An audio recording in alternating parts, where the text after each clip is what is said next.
Chapter 17. A Ghost Confesses. "So you're the ghost of Ivy Hall," Nancy cried triumphantly. Luke kept silent. "You work for Mr. Honcho and brought a peacock from his place over here the other night, didn't you?" George accused him. "I told you before I wouldn't discuss Mr. Honcho," Luke said defiantly. "What is this, the third degree?" Nancy smiled and said in a coaxing manner, "It's no use, Luke. There's too much evidence against you. Your knowledge of the mechanism that opens the trap door, your leaving the trunk open after you took the sheet out of it, the bronze peacock's foot strapped to your own shoes, and lost in the mud." "Don't say any more," Luke begged.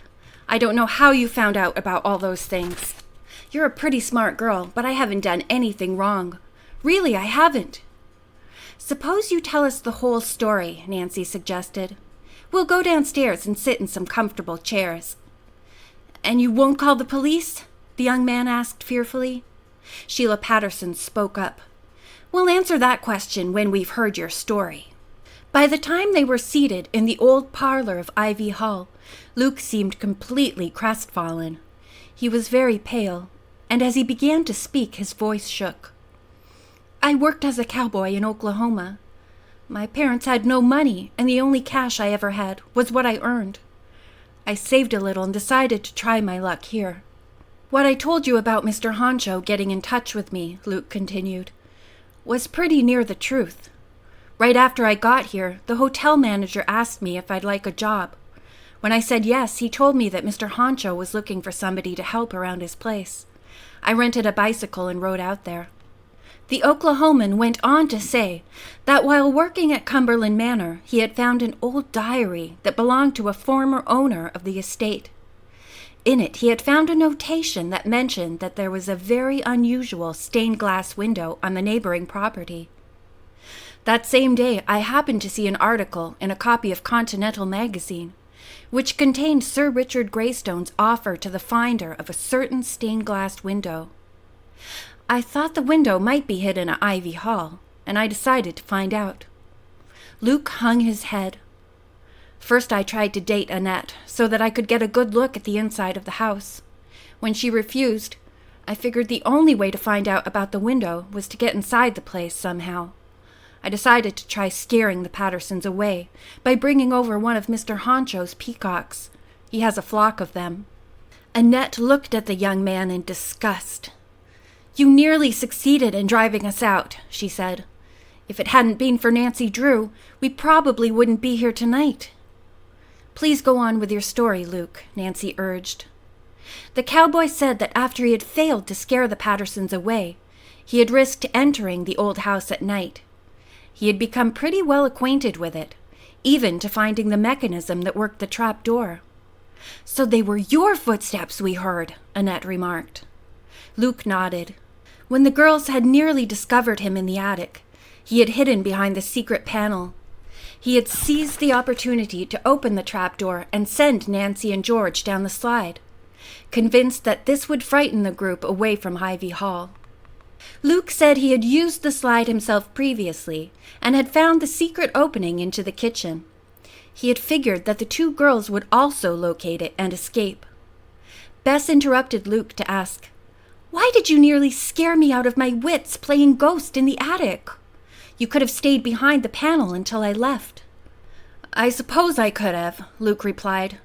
"But you just seemed like the scary type, and I thought my trick would drive you all away." "And you played the same trick," George said, "when Nancy and I chased you and the peacock over to Cumberland Manor." Luke admitted that he had taken the sheet along and hidden it in some bushes. When his attempt to scare Nancy and George had failed, he had turned Mr. Honcho's fire hose on them. "I guess I'm just a good-for-nothing," the cowboy said. "But I don't want to go to jail. Please don't call the police," he begged again. Nancy said this decision lay with the Pattersons. "What I'd like to know is, did you find any clue to the missing peacock window?" "No, I didn't," Luke said. "You've got to believe me." He looked pleadingly at Sheila Patterson. She was silent for a moment, then said, "I suppose we all make mistakes, especially if we're trying too hard to make quick money." Luke looked relieved. I'll tell you what, he burst out. To show you I'm on the level, I'll take you all over to Cumberland Manor and introduce you to Mr. Honcho. Then you can ask him to open up his place for Garden Week." The unexpected offer surprised the group so much that for a moment no one answered Luke. Then Nancy spoke. "When do you want us to go?" she asked. "Why, right away," he answered. "Mr. Honcho doesn't go to bed until very late." Nancy relaxed. It began to look as if Luke Seeney were not a malicious character, but a weak person who could not resist temptation. "We'll go," Nancy said. She led the way out to the car and the whole group piled in. When they reached Cumberland Manor, Nancy parked and the party walked down the path lighted by the beam of Nancy's flashlight. After Luke had unlocked the gate, the visitors stepped inside and the young man carefully locked it again. "Follow me," he said, and led the way among towering trees and lovely gardens to the old stone mansion. It was English Tudor in style, and the lights within seemed to beckon the visitors hospitably. Luke gave a peculiar whistle to announce their approach. After he had repeated it a second time, the front door of the mansion opened. A slender man of medium build, with dark skin and hair, came outside. "Mr. Honcho," Luke called out, "I've brought you some visitors." Although the callers realized that the Indian gentleman must be very much surprised and perhaps annoyed, he gave no evidence of it. Cordially, he invited them into his house, which was furnished exquisitely. Luke introduced the visitors one by one and told Mr. Honcho where they were from, adding that the Pattersons had recently bought Ivy Hall. "I am pleased to meet you all," said their host. He spoke flawless English with a British accent. Then he turned to Luke and with a smile said, "I presume the visitors have learned our little secret?" "Yes, they have, sir," Luke replied. Miss Drew is an amateur detective. She recognized the screeching of the peacocks. Mr. Honcho looked at the girl in combined perplexity and admiration. He made no comment on the subject, however. Instead, he said, "Is it because of my peacocks that I have the honor of your visit this evening?" "Not entirely," said Nancy. "I'm a cousin of Mrs. Clifford Carr's, one of your neighbors. She's on the Garden Week committee. Because I love to solve mysteries, she asked me if I would try to find out why you refused to open your gardens to the public." Mr. Honcho chuckled. "And you know the answer? That I would not do it because I heard some people in this area are superstitious about peacocks?" Nancy smiled. "Whatever I thought, I did not mention it to anyone. But I assure you, Mr. Honcho, you have perhaps been misinformed about Americans believing that peacocks bring bad luck. Most of us, like people in your country, think the birds are very beautiful and we admire them." The Indian's face broke into a broad smile. "I am relieved to hear that," he said, "because I am very proud of my beautiful birds. Come, I will show them to you." After turning on several switches, which lighted the grounds, he led the way back of the house to an extensive wire enclosure.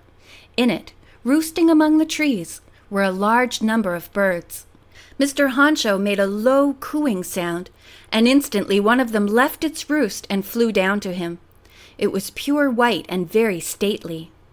"This bird is sacred to us Indians," Mr. Honcho said, gazing affectionately at the beautiful feathered creature.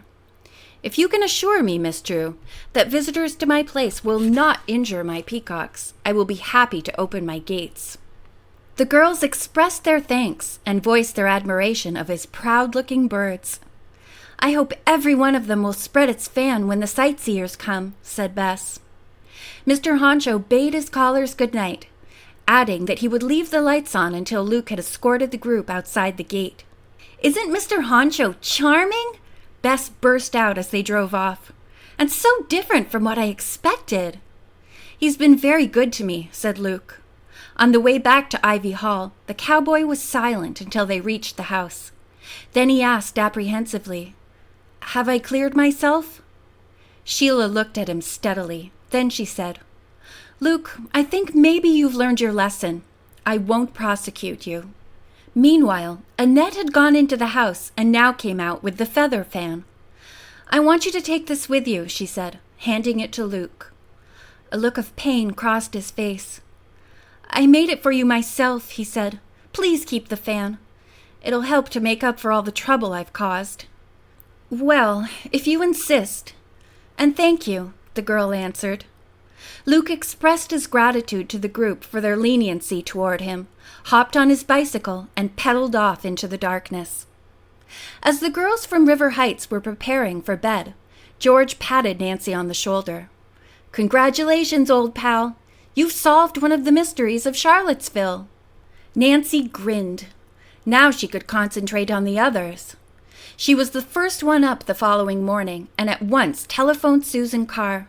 "Hi, Sue," she said. "Good news. Mr. Honcho is going to open his gardens to visitors this morning and for the rest of Garden Week." Susan exclaimed, "I don't know how you did it." Nancy briefly told her what had happened.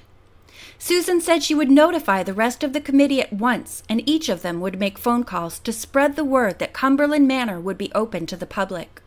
The group at Ivy Hall had a quick breakfast and set off immediately for Mr. Honcho's estate. He greeted them cordially and said that Luke had come directly back to Cumberland Manor after leaving the girls. He had worked all night to get the place ready for display.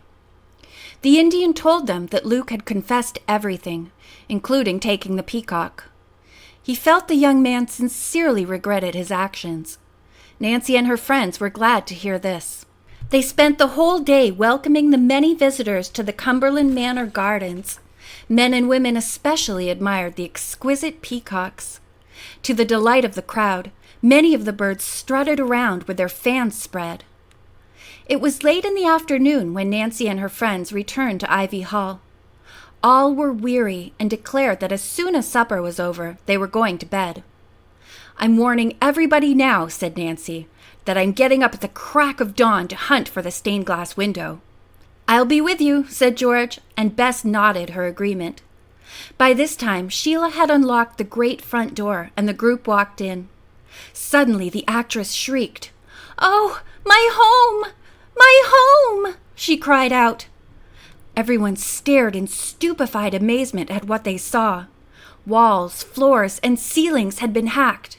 The place was a shambles. End of chapter 17.